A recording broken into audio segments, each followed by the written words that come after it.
ओम नमः शिवाय। हर हर महादेव। नमस्कार दर्शक बंधुरा, आज आबार एकटी नतून भिडियोते आपनादेर सकलके स्वागत। बंधुरा, आजकेर এই দিনটি কোনো সাধারণ দিন নয়।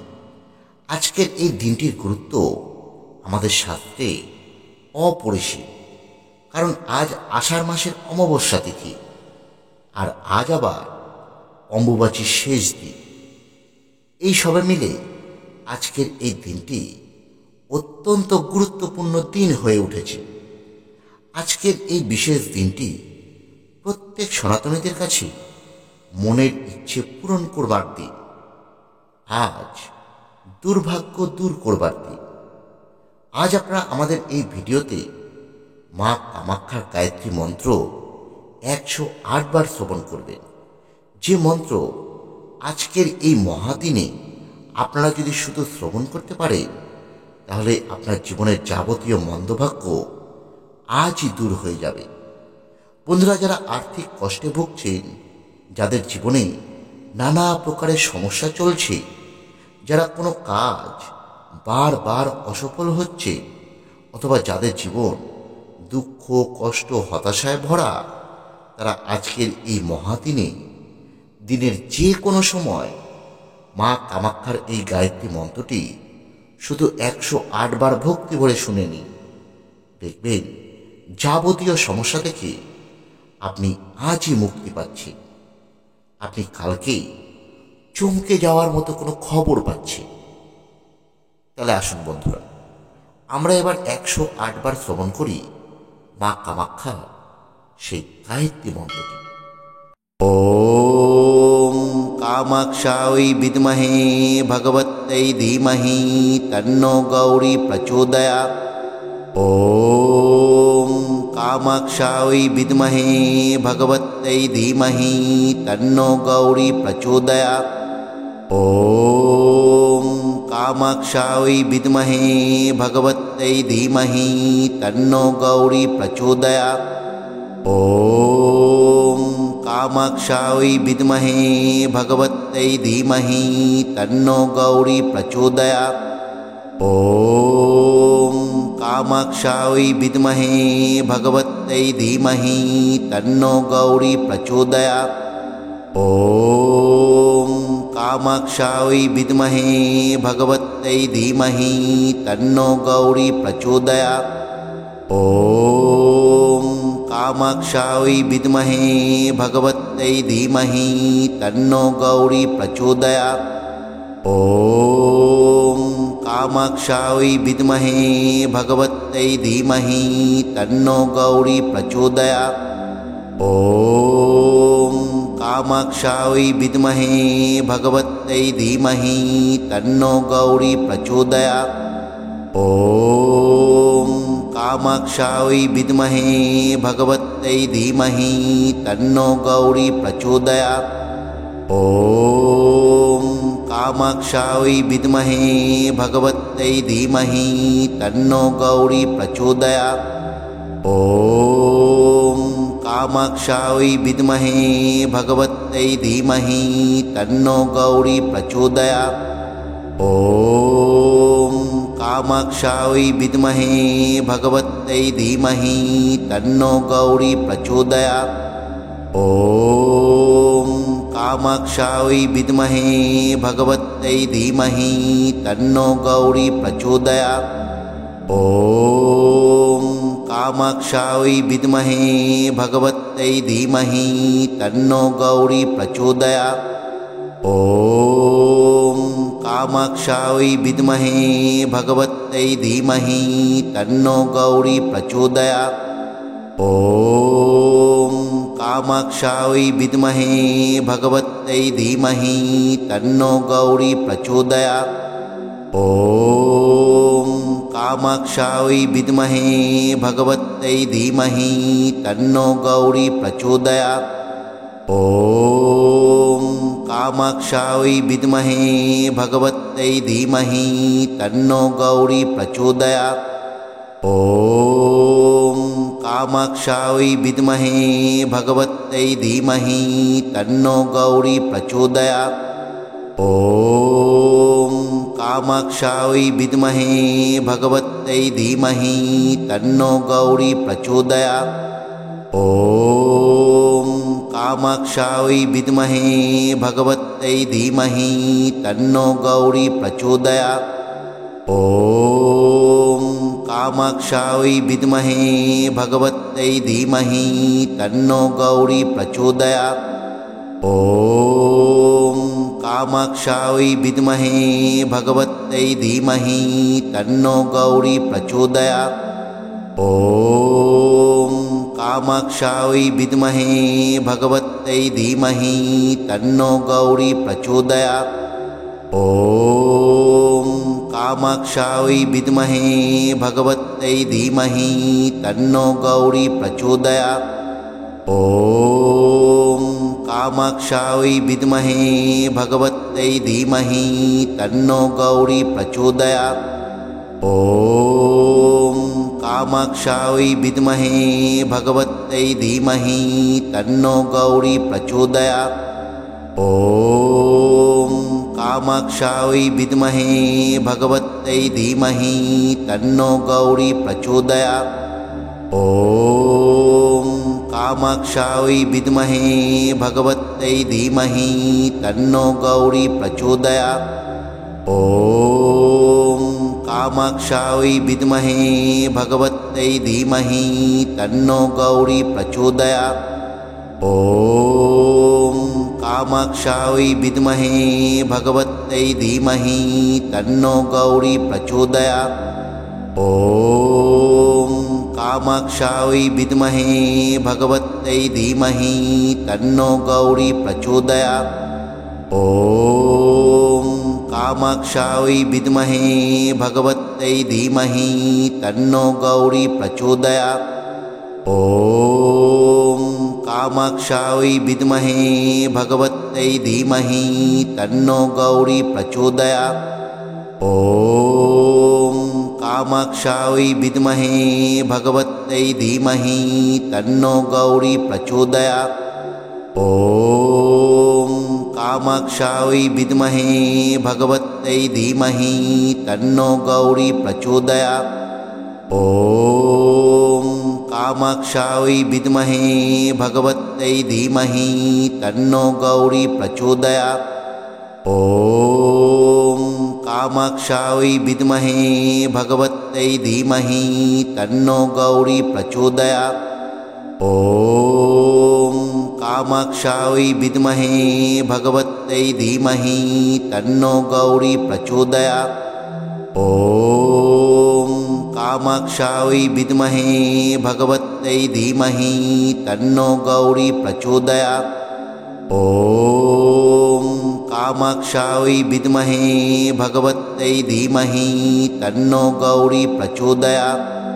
ॐ कामाक्षायै विद्महे भगवत्यै धीमहि तन्नो गौरी प्रचोदयात्। ॐ कामाक्षायै विद्महे भगवत्यै धीमहि तन्नो गौरी प्रचोदयात्। ॐ कामाक्षायै विद्महे भगवत्यै धीमहि तन्नो गौरी प्रचोदयात्। ॐ कामाक्षायै विद्महे भगवत्यै धीमहि तन्नो गौरी प्रचोदयात्। ॐ कामाक्षायै विद्महे भगवत्यै धीमहि तन्नो गौरी प्रचोदयात्। ॐ कामाक्षायै विद्महे भगवत्यै धीमहि तन्नो गौरी प्रचोदयात्। ॐ कामाक्षायै विद्महे भगवत्यै धीमहि तन्नो गौरी प्रचोदयात्। ॐ कामाक्षायै विद्महे भगवत्यै धीमहि तन्नो गौरी प्रचोदयात्। ॐ कामाक्षायै विद्महे भगवत्यै धीमहि तन्नो गौरी प्रचोदयात्। ॐ कामाक्षायै विद्महे भगवत्यै धीमहि तन्नो गौरी प्रचोदयात्।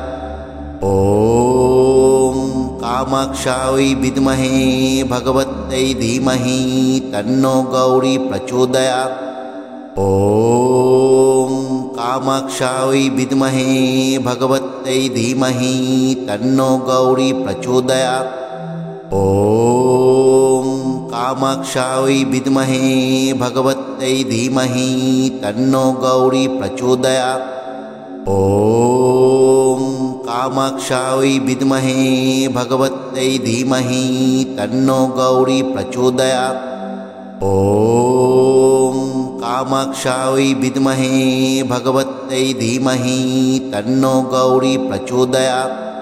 ॐ कामाक्षायै विद्महे भगवत्यै धीमहि तन्नो गौरी प्रचोदयात्। ॐ कामाक्षायै विद्महे भगवत्यै धीमहि तन्नो गौरी प्रचोदयात्। ॐ कामाक्षायै विद्महे भगवत्यै धीमहि तन्नो गौरी प्रचोदयात्। ॐ कामाक्षायै विद्महे भगवत्यै धीमहि तन्नो गौरी प्रचोदयात्। ॐ कामाक्षायै विद्महे भगवत्यै धीमहि तन्नो गौरी प्रचोदयात्। ॐ कामाक्षायै विद्महे भगवत्यै धीमहि तन्नो गौरी प्रचोदयात्। ॐ कामाक्षायै विद्महे भगवत्यै धीमहि तन्नो गौरी प्रचोदयात्। ॐ कामाक्षायै विद्महे भगवत्यै धीमहि तन्नो गौरी प्रचोदयात्। ॐ कामाक्षायै विद्महे भगवत्यै धीमहि तन्नो गौरी प्रचोदयात्। ॐ कामाक्षायै विद्महे भगवत्यै धीमहि तन्नो गौरी प्रचोदयात्। ॐ कामाक्षायै विद्महे भगवत्यै धीमहि तन्नो गौरी प्रचोदयात्। ॐ कामाक्षायै विद्महे भगवत्यै धीमहि तन्नो गौरी प्रचोदयात्। ॐ कामाक्षायै विद्महे भगवत्यै धीमहि तन्नो गौरी प्रचोदयात्। ॐ कामाक्षायै विद्महे भगवत्यै धीमहि तन्नो गौरी प्रचोदयात्। ॐ कामाक्षायै विद्महे भगवत्यै धीमहि तन्नो गौरी प्रचोदयात्। ॐ कामाक्षायै विद्महे भगवत्यै धीमहि तन्नो गौरी प्रचोदयात्। ॐ कामाक्षायै विद्महे भगवत्यै धीमहि तन्नो गौरी प्रचोदयात्। ॐ कामाक्षायै विद्महे भगवत्यै धीमहि तन्नो गौरी प्रचोदयात्। ॐ कामाक्षायै विद्महे भगवत्यै धीमहि तन्नो गौरी प्रचोदयात्। ॐ कामाक्षायै विद्महे भगवत्यै धीमहि तन्नो गौरी प्रचोदयात्। ॐ कामाक्षायै विद्महे भगवत्यै धीमहि तन्नो गौरी प्रचोदयात्। ॐ कामाक्षायै विद्महे भगवत्यै धीमहि तन्नो गौरी प्रचोदयात्। ॐ कामाक्षायै विद्महे भगवत्यै धीमहि तन्नो गौरी प्रचोदयात्। ॐ कामाक्षायै विद्महे भगवत्यै धीमहि तन्नो गौरी प्रचोदयात्। ॐ कामाक्षायै विद्महे भगवत्यै धीमहि तन्नो गौरी प्रचोदयात्। ॐ कामाक्षायै विद्महे भगवत्यै धीमहि तन्नो गौरी प्रचोदयात्। ॐ कामाक्षायै विद्महे भगवत्यै धीमहि तन्नो गौरी प्रचोदयात्। ॐ कामाक्षायै विद्महे भगवत्यै धीमहि तन्नो गौरी प्रचोदयात्। ॐ कामाक्षायै विद्महे भगवत्यै भगवत्यै धीमहि तन्नो गौरी प्रचोदयात्। ॐ कामाक्षायै विद्महे भगवत्यै धीमहि तन्नो गौरी प्रचोदयात्। ॐ कामाक्षायै विद्महे भगवत्यै धीमहि तन्नो गौरी प्रचोदयात्। ॐ कामाक्षायै विद्महे भगवत्यै धीमहि तन्नो गौरी प्रचोदयात्। ॐ कामाक्षायै विद्महे भगवत्यै धीमहि तन्नो गौरी प्रचोदयात्। ॐ कामाक्षायै विद्महे भगवत्यै धीमहि तन्नो गौरी प्रचोदयात्। ॐ कामाक्षायै विद्महे भगवत्यै धीमहि तन्नो गौरी प्रचोदयात्। ॐ कामाक्षायै विद्महे भगवत्यै धीमहि तन्नो गौरी प्रचोदयात्। ॐ कामाक्षायै विद्महे भगवत्यै धीमहि तन्नो गौरी प्रचोदयात्। ॐ कामाक्षायै विद्महे भगवत्यै धीमहि तन्नो गौरी प्रचोदयात्। ॐ कामाक्षायै विद्महे भगवत्यै धीमहि तन्नो गौरी प्रचोदयात्। ॐ कामाक्षायै विद्महे भगवत्यै धीमहि तन्नो गौरी प्रचोदयात्। ॐ कामाक्षायै विद्महे भगवत्यै धीमहि तन्नो गौरी प्रचोदयात्। ॐ कामाक्षायै विद्महे भगवत्यै धीमहि तन्नो गौरी प्रचोदयात्। ॐ कामाक्षायै विद्महे भगवत्यै धीमहि तन्नो गौरी प्रचोदयात्। ॐ कामाक्षायै विद्महे भगवत्यै धीमहि तन्नो गौरी प्रचोदयात्। ॐ कामाक्षायै विद्महे भगवत्यै धीमहि तन्नो गौरी प्रचोदयात्। ॐ कामाक्षायै विद्महे भगवत्यै धीमहि तन्नो गौरी प्रचोदयात्। ॐ कामाक्षायै विद्महे भगवत्यै धीमहि तन्नो गौरी प्रचोदयात्। ॐ कामाक्षायै विद्महे भगवत्यै धीमहि तन्नो गौरी प्रचोदयात्। ॐ कामाक्षायै विद्महे भगवत्यै धीमहि तन्नो गौरी प्रचोदयात्। ॐ कामाक्षायै विद्महे भगवत्यै धीमहि तन्नो गौरी प्रचोदयात्। ॐ कामाक्षायै विद्महे भगवत्यै धीमहि तन्नो गौरी प्रचोदयात्।